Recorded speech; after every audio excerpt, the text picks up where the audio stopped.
Hello, AP Eurp. This is Ms. Noah, and welcome to the Middle Ages. This short slidecast is the first in a series that will be for every single unit. That is geared towards kind of guiding you to see the big picture, the most important elements for the topic at hand, and hopefully, ideally, it'll help you with the readings. Kind of put two and two together, make them a little bit easier. So I'm really hoping this helps you.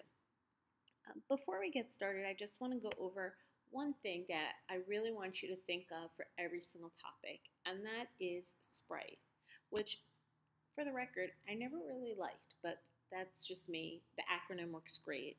For every topic we go over, try to think in terms of what's going on socially, not only what's going on, but the causes, what's going on, and is the impact socially, politically, religiously, intellectually, technologically, and economically. If you can kind of create in your head a chart, or even if you want to write it down as you're reading, and again, see what led to any social issues during a unit, and what were they, and then what was the impact of that and moving forward, and then do the same thing politically. That kind of mindset as you start this fantastic topic and this fantastic course is going to help you tremendously. So think SPRITE. Now, before I actually start talking in this very, very brief video about the medieval era, I do want to make really important and careful note that this topic is not on the AP test. It's not on it. But there's a reason why it's taught by most AP Euro teachers. The reason for that is that in order to understand what happens next and why, you have to go back a little bit. I mean, that's the part of history. One thing leads to the other, causation. Causation is actually one of the historical thinking skills, but we'll talk about that later. The three major topics during this period that's going to very much influence stuff later on was the Black Death, also known as the bubonic plague, some religious problems, and political upheavals. So I'm just going to go a little more into depth just so you can kind of see those big pictures that I'm talking about. And remember, look at your syllabus because I have essential questions that are a little more detailed that'll also help guide you. So in terms of the Black Death came to Europe from sailors, and you're going to read a lot more about it. Fleas carried upon rats on merchant ships, and it decimated the population. It created areas of isolation because people were scared to leave villages in case other places were infected. It created just this period of fear and devastation.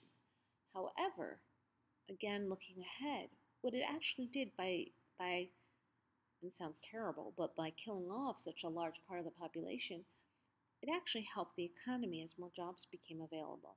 And that economic boost is what did lead to our next unit, which is the first official unit for AP Euro, the Renaissance. There was a huge social impact on art and literature, and that kind of goes into the next bullet point. During the classical age, okay, before the medieval period, there was not an emphasis on religion. There was an emphasis on learning and philosophy and trying to figure out the meaning of life and trying to figure out the stars and creating mathematics and lots of learning and education and a lot of discourse and speaking. It was a truly transformative time in terms of the arts and literature and education. Middle Ages are also known as the Dark Ages, and one of the reasons for that is coincided, but it's not because of, please be clear, the rise of the church. Now, at the time, there were no Protestant religions. Christianity, for the most part, was Catholicism. At one point, there was one Catholic church, and then during the Middle Ages, it splintered off in what was called a schism, and there's going to be a schism that you're going to learn about again, a second schism, into the Eastern Orthodox Church and then the Roman Catholic or Western Catholic Church. Um, with the Catholic Church dominating um, politics, art, literature, there was a lot less emphasis on education, a lot less emphasis on creativity in art and literature, because pretty much everything was focused on religion at the time. So during the Black Death, that changed because people started to question God and question the church. How could a God, a benevolent God, allow so many people to innocently die, or innocent people to die? And when you look at the art, you see a lot more skeletons, a lot more horror type images, and you also saw that in the literature, especially of the later part of the medieval era. Now, the impact this had on the church, obviously, people started to question it, and that kind of goes into my next slide. Again, this slide cast is intended to be short, just to kind of open up your mind to some of the topics that you're going to be reading about. So, the church began to decline. The Black Death, like I mentioned, had an impact to it, but there were problems within the church itself. There was some corruption. Now, I want to stop a second. If you happen to be Catholic, don't take offense. The Catholic Church reformed itself. The Catholic Church today is not the medieval Catholic Church, so please don't get offended. This is a reality, and this is a problem that the Catholic Church had that ended up eventually leading to a Protestant Reformation. So keep that in mind. But the church itself, like I said, had problems. First of all, you had a pope who was the predominant political, most powerful figure in the world. While there were kings and queens, and I say that in quotation marks, actually not queens, there were kings around during this later medieval era, they didn't have a lot of authority. They had to have a relationship with the church, and the church kind of had authority over them. They governed their territories, but again, everything was about the church. But the church would tax people for silly things. Not all of the Pope's officials, the higher ups, were well versed in Latin, but a lot of the local priests did not know how to read Latin, and of course, the Bible was written in Latin. So therefore, there was a lot of inconsistencies in the teachings. People could also buy their parishes, basically. So they could have more than one. People with a lot of money could buy off to get that power. And remember, they could tax also, so they would even get more wealthy. Obviously, there were problems that we're going to go into way more detail about when we get to the Protestant Reformation in a couple of units.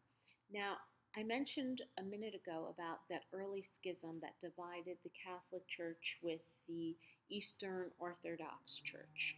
There was also a schism, I have here the splits, but there was also a schism in the late 1400s.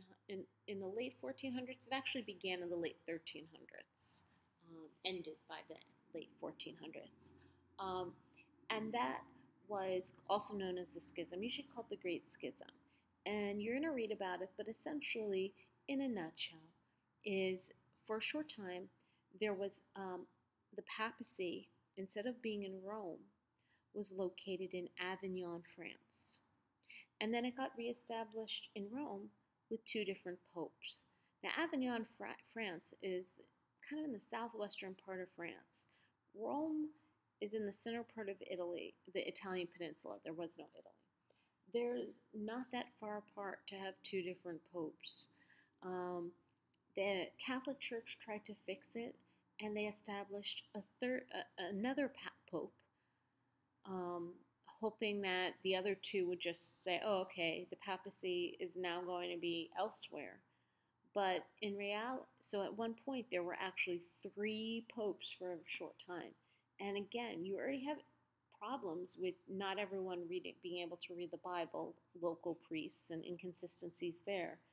But now you have popes in different areas, multiple popes, that have different political allegiances that are giving the masses different messages.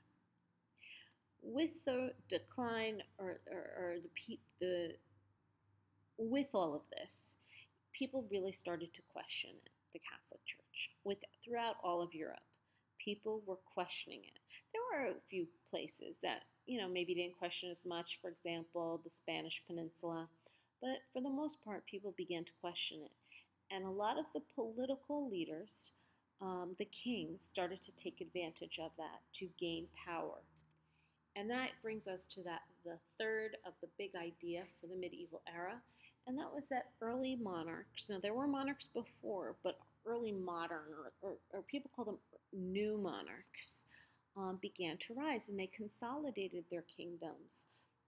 They also created taxes to pay for them in most cases. They established a kind of hierarchy. One of the most important things to them was maintaining control. So they usually tried to suppress nobility, who were the biggest threat. There were also a lot of wars for power and land at the time, most notably the Hundred Years' War between France and England, which you'll read about, and the War of the Roses, which were between warring noble families in England that were fighting for the crown. There was also new military technology, which we're going to dive into, that made a huge difference and changed warfare forever. And when you look at the evolution of warfare through this course, we'll point to this one first. Um, just a note, where you are going to be reading about battles, especially when we talk about the Hundred Years' War. The AP exam doesn't ask specific questions on any battles. So don't worry about memorizing those. They're not as important. Now, sometimes something significant happens at a battle where it's like a turning point in a war or something like that. Usually they're referred to by city or location.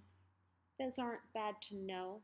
But as far as asking, oh, who won this battle or something like that, you don't need to know that. And that's it for this short slide cast. I hope that this helps get you excited to learn about the Middle Ages.